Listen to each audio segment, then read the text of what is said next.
ओम नमो भगवते वासुदेवाय. श्लोक 36.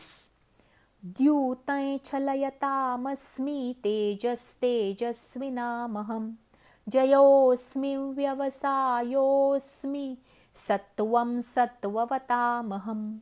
शब्दार्थ: मी छल करणाऱ्यातील द्यूत आणि प्रभावशाली पुरुषांचा प्रभाव आहे. मी जिंकणाऱ्यांचा विजय आहे, निश्चयी लोकांचा निश्चय आणि सात्विक पुरुषांचा सात्विक भाव मी आहे. भावार्थ: द्यूत हे मुत्सद्दीपणाचे रूपक आहे.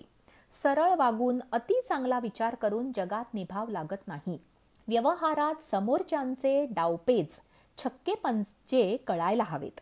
दूरदृष्टी असणे आवश्यक आहे आणि म्हणूनच द्यूत हा दैवी आविष्कार आहे. थोडी हरायची, थोडी जिंकायची सवय हवी.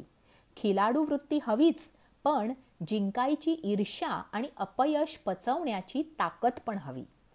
तेज, विजय, निश्चय आणि सत्व हे दैवी गुण आहेत. यांनी आपले जीवन समृद्ध होते. जगण्यासाठी हे हवेतच. आपल्या आयुष्यात यामुळे आनंद, सौख्य, समाधान आणि यश येते. विजयाची पण सवय हवी. सतत पड खाऊ नये, मागे राहू नये. आपले श्रेय घेता यायला हवे.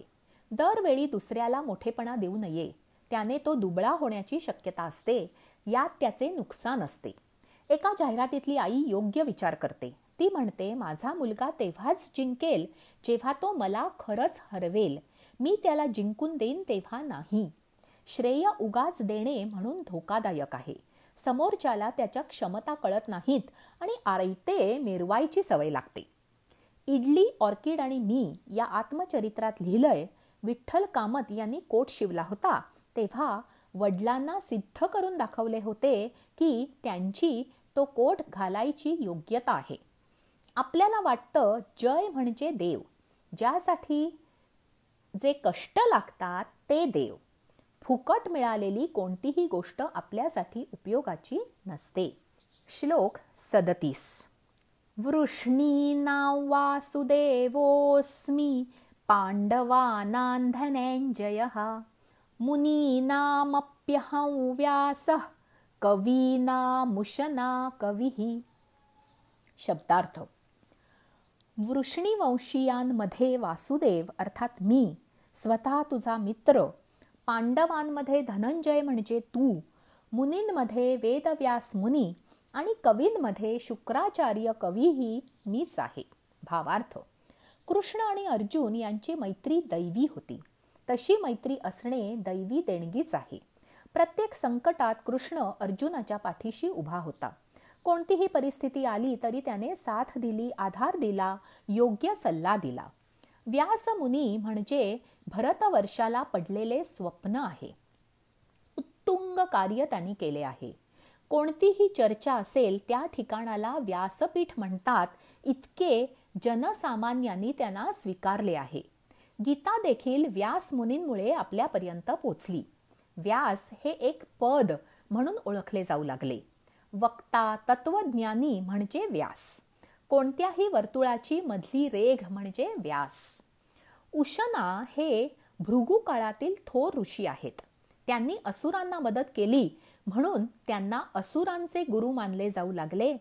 शुक्राचार्य म्हणून ते जास्त प्रसिद्ध आहेत. कवी म्हणजे कविता करणारा हा अर्थ सध्या प्रचलित असला तरी प्राचीन काळी सर्वज्ञ, क्रांतिकारक विचार असणाऱ्यांना कवी म्हटले जाई. उपनिषदात कवी म्हणजे मंत्र जाणणारा असा उल्लेख आहे. शुक्राचार्य थोर तपस्वी होते, हुशार होते. असुरांसाठी ते महत्वाचे होते.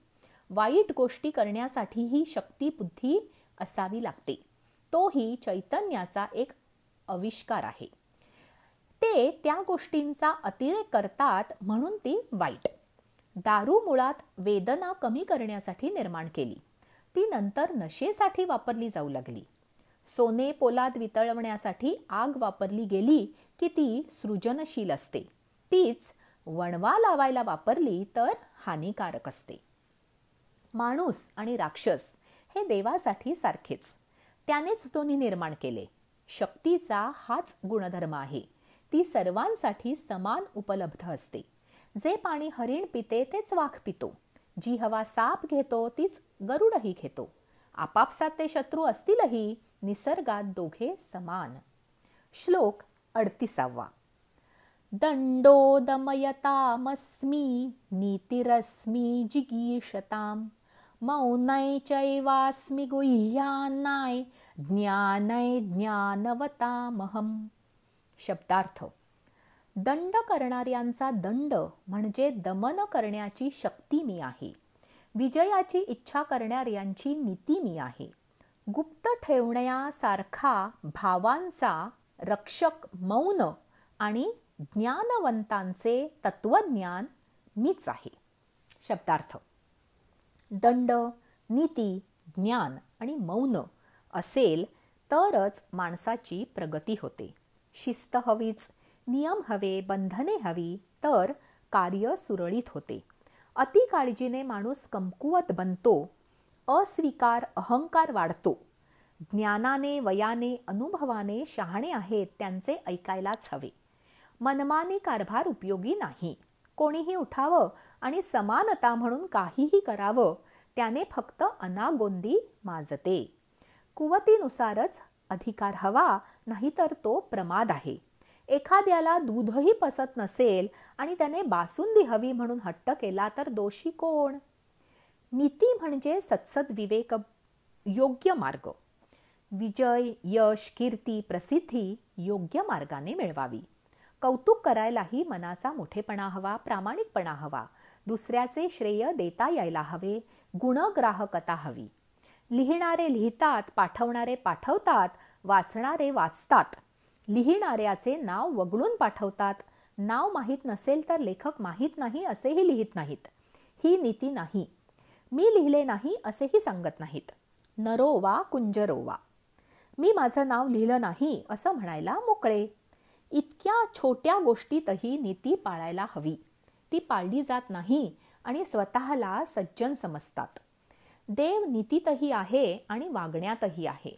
आपल्या सोयीनुसार तो कुठे आहे हे ठरवून हल्ली पाप वाढले आहे म्हणायचा नैतिक अधिकार आपल्याजवळ नाही. योग्य तेथे मौन खूप महत्त्वाचे असते. आपण खूप बोलतो, उघड आणि मनातही. तोंडाने बोललो नाही म्हणजेच आपण गप्प आहोत असे नाही. मनानेही सतत विचार करू नये. बुद्धीवर अतिरिक्त ताण येतो. अति वाचाळता व्यर्थ आहे. सगळं सगळ्यांना सांगू नये. बरेचदा अज्ञानात सुख असते. एखादा मनुष्य आजारी असेल तर तुझे दुखणे बरे होण्यातले नाही असे आपण सांगायची गरज नाही. हे वेळ काळ बघून सांगणारे सांगतील. मौनात शक्ती असते. वाणी ही देवता आहे, मौन ही देवता आहे. मौन म्हणजे अबोला नव्हे. प्रमाणात योग्य बोलणे हे मौन. प्रमाणात असले की देव, अतिरेक झाला की राक्षस. अति बोलणे घातक, तसे अति गप्प बसणेही घातक. आवश्यक तितकं बोलावं आणि नको असेल तेव्हा गप्प बसावं. टोकाची भूमिका घेऊ नये. ज्ञान म्हणजे माहिती, ती मिळवत राहावी. पूर्ण ज्ञान असल्याशिवाय बोलू नये. वाद तर मुळीच घालू नये. आपल्याला किती कळतंय हे लोकांना कळावं यासाठी पूर्वी चर्चा ठेवल्या जात. किमान कळत नाही इतकं तरी कळावं. माहिती नाही त्या बाबतीत बोलू नये. आपल्याला सगळं ज्ञान नाही ही जाणीव आपल्याला नम्र ठेवते. ज्ञानतेची देव. आजचे निरूपण इतकेच. जय श्री कृष्ण.